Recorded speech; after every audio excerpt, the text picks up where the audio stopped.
Mon voisin a crié quand je suis rentré chez moi, ta maison est si bruyante pendant la journée. Personne ne devrait être à la maison, ai-je dit. J'ai entendu des cris.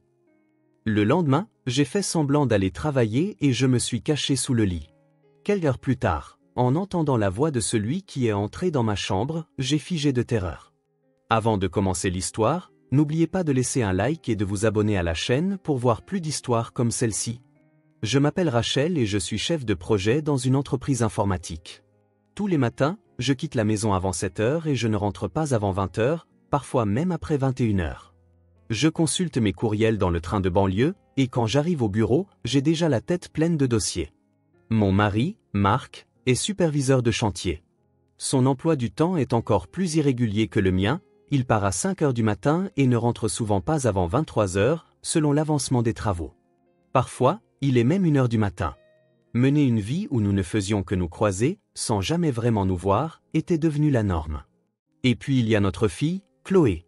Elle a 15 ans, elle est grande avec des cheveux châtains comme les miens. Chaque matin, elle enfile correctement son uniforme et sort par la porte d'entrée avec le sourire. Son « j'y vais » est toujours joyeux, et je puisais un réconfort certain dans cette assurance. En la regardant partir pour l'école, je n'ai jamais douté que tout allait bien pour elle. Nous ne nous voyons tous les trois que les week-ends, et même là, seulement au petit déjeuner du samedi matin. Le dimanche, Marc dormait, épuisé, jusqu'à midi passé. Je m'attaquais aux tâches ménagères accumulées, et Chloé restait barricadée dans sa chambre. Même lorsque nous étions assis autour de la table, nos conversations restaient étonnamment superficielles. « Comment ça va, l'école ?» je demandais. « Bien », répondait Chloé. Quand Marc lui demandait « Ça donne quoi, tes notes ?» Chloé répondait sèchement « Ça va ». Personne ne cherchait à creuser plus profondément. Personne n'abordait de sujets plus sérieux. Je trouvais ça normal. Les adolescents veulent prendre leur distance avec leurs parents, et nous respections l'intimité de Chloé. J'étais convaincu que c'était en travaillant dur que je protégeais ma famille. Ma propre mère était femme au foyer et dépendait uniquement du revenu de mon père. Je savais à quel point elle avait galéré quand papa était tombé malade et n'avait plus pu travailler. C'est pourquoi j'avais tenu à devenir financièrement indépendante, et je voulais que ma fille devienne elle aussi une femme autonome. C'était devenu mon leitmotiv constant. Au travail, tout allait bien. On m'avait confié un projet majeur, et je dirigeais une équipe pour obtenir des résultats. Mon évaluation dans l'entreprise était excellente et on parlait de promotion. Quand je rentrais à la maison, j'étais épuisé, mais il y avait aussi un sentiment d'accomplissement. J'étais fier de subvenir aux besoins de ma famille. Cependant, ces derniers temps, quelque chose me semblait un peu étrange. Le sourire de Chloé paraissait plus rigide qu'avant. Le matin, quand je lui disais « bonne journée », ses yeux semblaient légèrement éteints. Mais je me disais que ce n'était que l'instabilité typique de l'adolescence, normale pour une fille de 15 ans. Je n'entrais pratiquement jamais dans sa chambre. Sous prétexte de respecter son intimité, j'évitais peut-être, en réalité, de pénétrer l'univers intérieur de ma fille. Même quand j'apportais le linge, je frappais simplement à la porte et le laissais à l'entrée. Je ne cherchais pas à savoir à quoi ressemblait sa chambre, ni ce que ma fille pensait. Marc était pareil. Il n'avait presque pas le temps de voir notre fille, juste un aperçu le week-end, trop épuisé pour penser même à le consulter au sujet de Chloé. La famille vivait selon des chronologies séparées. Nous étions éparpillés, tout en vivant sous le même toit. Malgré tout, je pensais que c'était suffisant. Chloé allait à l'école tous les matins. Ses notes n'étaient pas mauvaises. Il ne semblait y avoir aucun problème, du moins à mes yeux. Jusqu'au jour où j'ai reçu une plainte d'une voisine. La première plainte est arrivée il y a une semaine. Quand je suis rentré après 20 heures, comme d'habitude, ma voisine Carole se tenait devant ma porte, les bras croisés. Elle vit seule. Nous échangions des salutations de temps en temps, sans plus. « Il y a du bruit chez vous pendant la journée », m'a lancé Carole sans détour. J'étais fatigué et j'ai mis un instant à comprendre ce qu'elle voulait dire. « Du bruit ?» ai-je demandé. Elle a hoché la tête. « Du bruit qui vient de l'étage. » J'ai cru que quelqu'un était là. J'ai répondu, personne ne devrait y être. Ma fille est à l'école. Mon mari et moi sommes au travail. Personne n'est à la maison pendant la journée. Peut-être que vous imaginez des choses. Carole avait l'air suspicieuse, mais elle a murmuré « peut-être » et s'en est allée. Ce soir-là, j'ai appelé mon mari pour en discuter.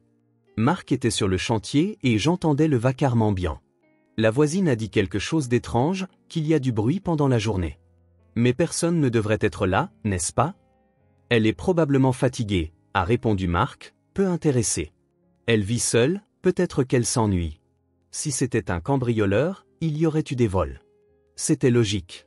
J'ai cessé de m'en faire et je me suis replongé dans le travail le lendemain. La date limite pour le grand projet approchait.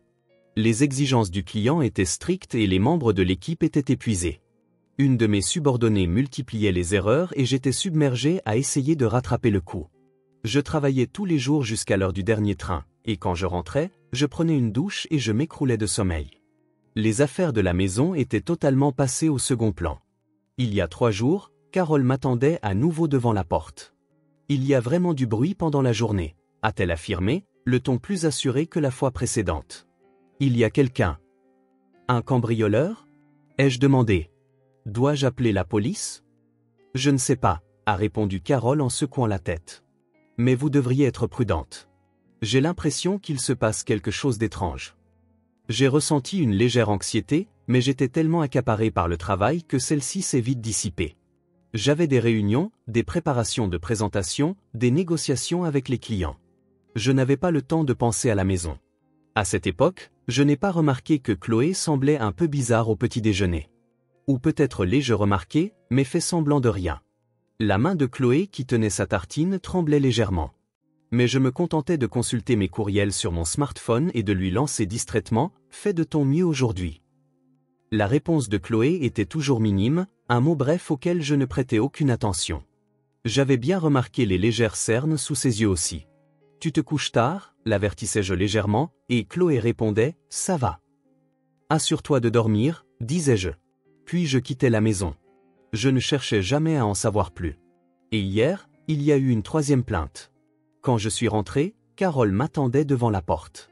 Cette fois, elle était visiblement en colère. « Votre maison est bruyante pendant la journée », a-t-elle déclaré d'une voix forte, m'inquiétant que les voisins puissent l'entendre. « Personne ne devrait être là », ai-je répondu, mais ma confiance vacillait. « J'ai entendu des cris », a répété Carole à plusieurs reprises. Une voix de femme, comme si elle appelait à l'aide. J'étais sans voix. Des cris? Une voix de femme? Ce n'était pas possible.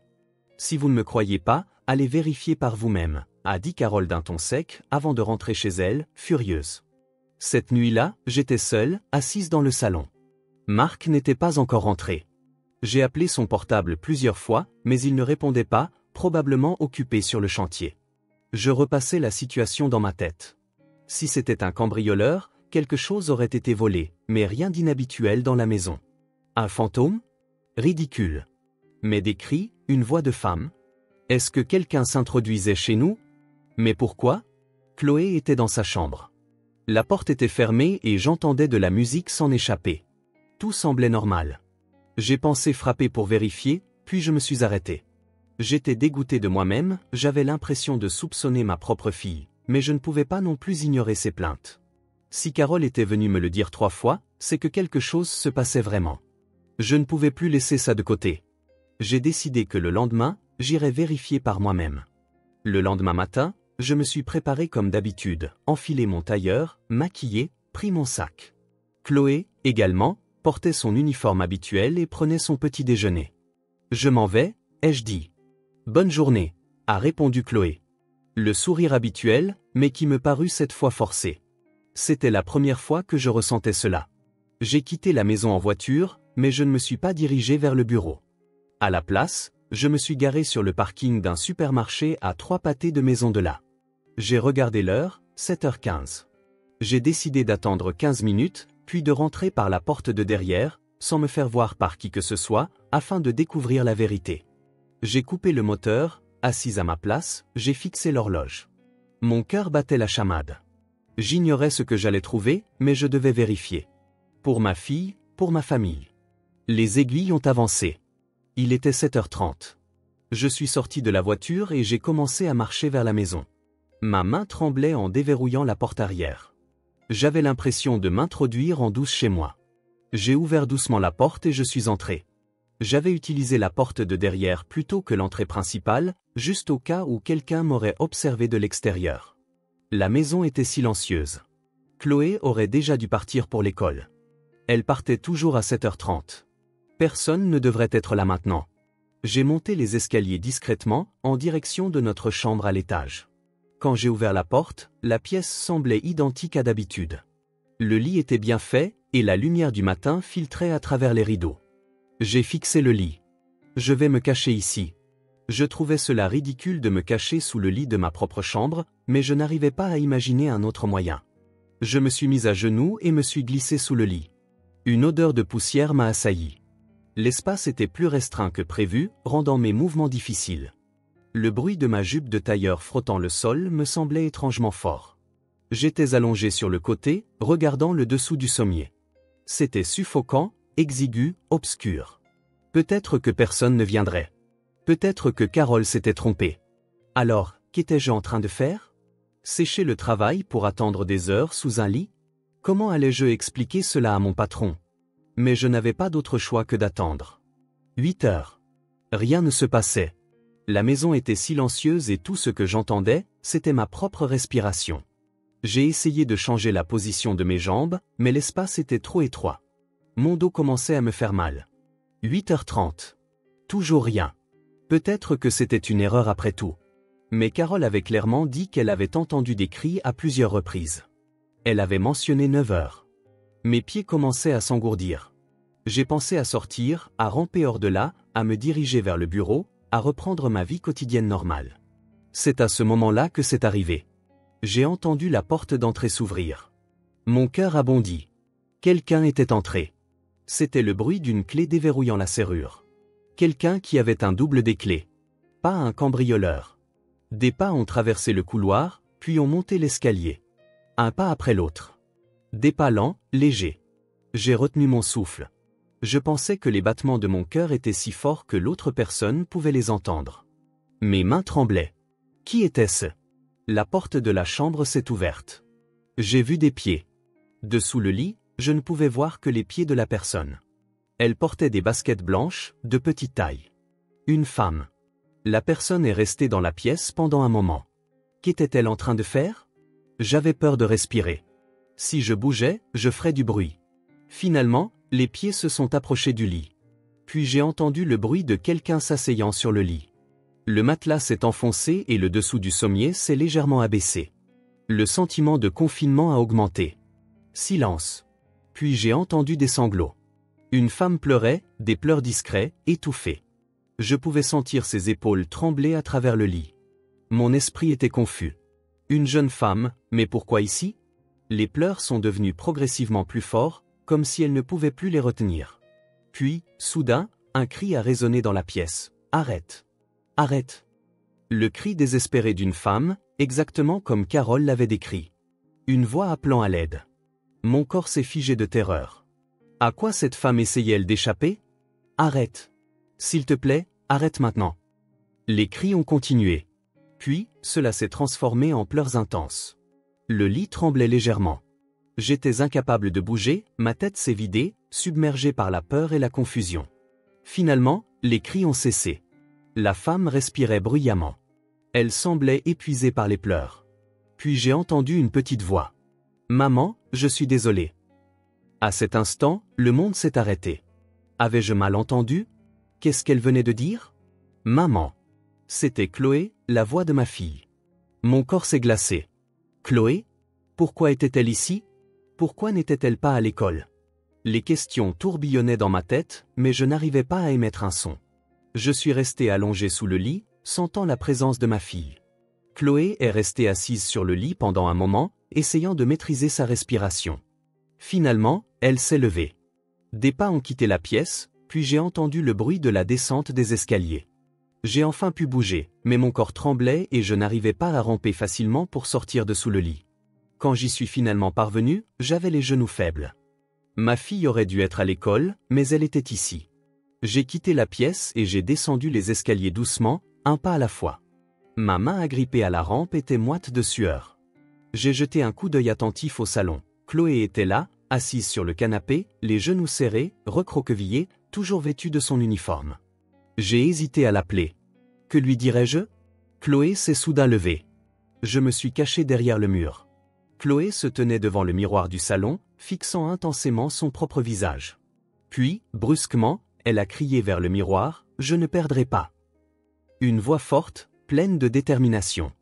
Mais l'instant d'après, Chloé s'est effondrée, est tombée à genoux et a recommencé à pleurer. Je ne pouvais plus regarder. Je suis entré dans le salon. Chloé, l'ai-je appelée? Chloé s'est retournée. Son visage était couvert de larmes. Et à l'instant où elle m'a vu, son visage s'est décomposé. Maman, a-t-elle murmuré, la voix tremblante. Pourquoi es-tu là? Et l'école? Pourquoi es-tu à la maison? Ai-je demandé. Chloé ne trouvait pas ses mots. Des larmes coulaient sur ses joues. La voisine s'est plainte. Elle a dit qu'il y avait des cris pendant la journée. Elle est venue me le dire 3 fois. Alors, je suis venu vérifier. Chloé a détourné le visage. Ses épaules tremblaient légèrement. Assieds-toi sur le canapé, lui ai-je dit. Chloé s'est lentement assise.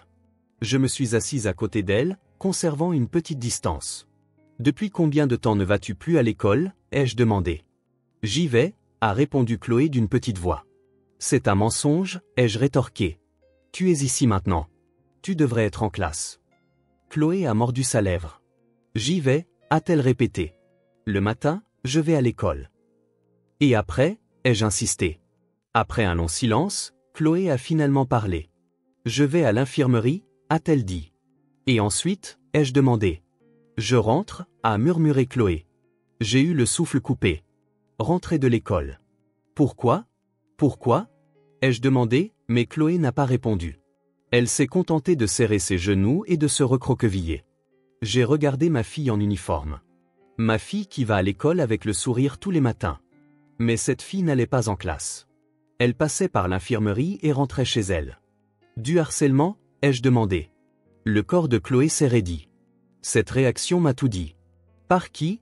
Ai-je demandé. Chloé gardait le visage baissé et restait silencieuse. Qui te harcèle? Ai-je répété. Je ne peux pas le dire, a répondu Chloé doucement. Pourquoi ne peux-tu pas le dire? Ai-je demandé. Parce que si je le dis, ce sera pire, a répondu Chloé, la voix tremblante. Elles me feront des choses encore pires. Alors, je ne peux pas le dire. J'ai essayé de poser ma main sur son épaule, mais Chloé s'est écartée. J'ai retiré ma main. En as-tu parlé à l'école? Ai-je demandé. Chloé a secoué la tête. Pourquoi? Si tu en parles à un professeur, il devrait pouvoir faire quelque chose. Chloé a levé les yeux. Ses yeux étaient rouges et gonflés. Parce que le dire à un professeur ne sert à rien, a-t-elle dit. Que veux-tu dire? Ai-je demandé. Parce que la personne qui me harcèle, Chloé a marqué une pause, est la fille de Madame Thompson. J'étais pétrifié. Madame Thompson. La professeure principale de Chloé. Ta professeure principale, ai-je confirmé. Chloé a hoché la tête. C'est pour ça que ça ne sert à rien de le dire. J'ai senti quelque chose s'effondrer bruyamment en moi. La fille de la professeure principale était l'auteur du harcèlement. Raconte-moi tout, ai-je dit, depuis le début. Chloé a fini par parler lentement.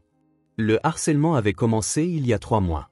Au début, c'était des choses insignifiantes, son manuel scolaire qui disparaissait, des méchancetés dites à son passage.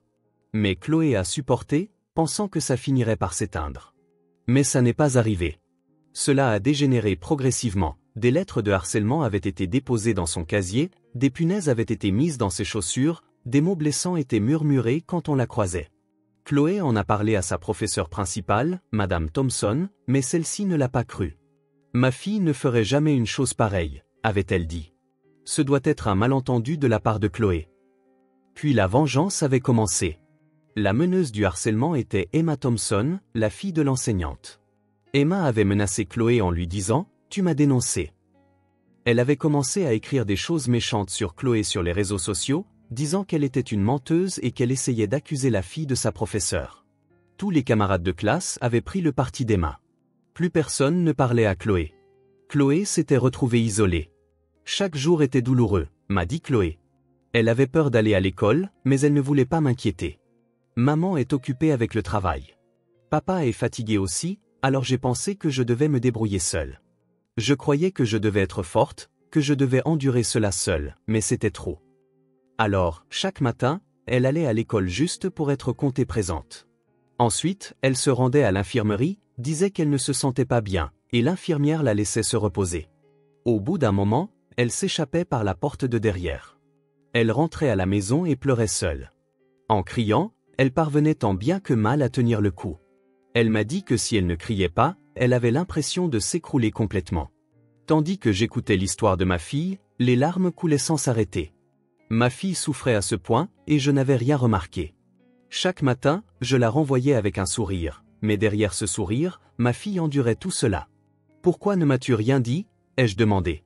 Chloé m'a regardé. « Je ne pouvais pas te le dire, maman, tu avais l'air toujours tellement occupée, tu parlais toujours de ton travail. Je pensais que tu n'aurais pas le temps d'écouter mes problèmes. » Ce n'est pas. J'étais à court de mots. En plus, a continué Chloé, maman a toujours dit, sois une femme indépendante. Gère les choses toi-même. Alors j'ai cru que je devais m'en occuper seule, mais je n'y suis pas arrivé. Je me suis effondré à genoux. J'ai posé mes mains sur le sol et j'ai pleuré. Je suis désolé, ai-je répété. Je suis tellement désolé. J'avais tort. Je pensais que c'était en travaillant dur que je protégeais ma famille. Mais ce qui était vraiment important, c'était d'écouter la voix de ma fille devant moi, de remarquer sa douleur. Chloé pleurait aussi. Nous avons pleuré toutes les deux, longtemps. Finalement, je me suis approché de Chloé et je l'ai serrée dans mes bras. Cette fois, elle ne s'est pas dérobée. La mère et la fille se sont tenues l'une l'autre et ont pleuré. Je ne te laisserai plus jamais seule, ai-je dit. Je vais te protéger, c'est promis. Maman va s'en occuper. Mais comment ? A demandé Chloé. La professeure et l'école ne sont pas de mon côté. Comment ? J'ai regardé Chloé. Je vais m'en occuper, ai-je répété. Je te le promets. J'ai immédiatement sorti mon téléphone portable et appelé mon mari. Marc a répondu tout de suite. Il se passe quelque chose de terrible, ai-je dit. Chloé est victime de harcèlement. Rentre immédiatement. La voix de Marc est devenue tendue. J'ai compris, dit-il. Je rentre tout de suite. Ensuite, j'ai appelé l'entreprise. Mon patron a décroché. Je prends congé, ai-je annoncé. Mon patron a dit, surpris, mais le projet. Ma fille est plus importante, ai-je déclaré clairement. Je vois, a dit mon patron. Compris. Occupez-vous de votre famille. J'ai raccroché et j'ai regardé Chloé. Ma fille me fixait. Dans ses yeux, une petite lueur d'espoir était revenue. Ça va aller, ai-je dit. Papa et maman vont te protéger. Tu n'as plus à te battre seule. Chloé a hoché légèrement la tête. Et pour la première fois, elle a affiché un vrai sourire. Le lendemain, je me suis rendu à l'école.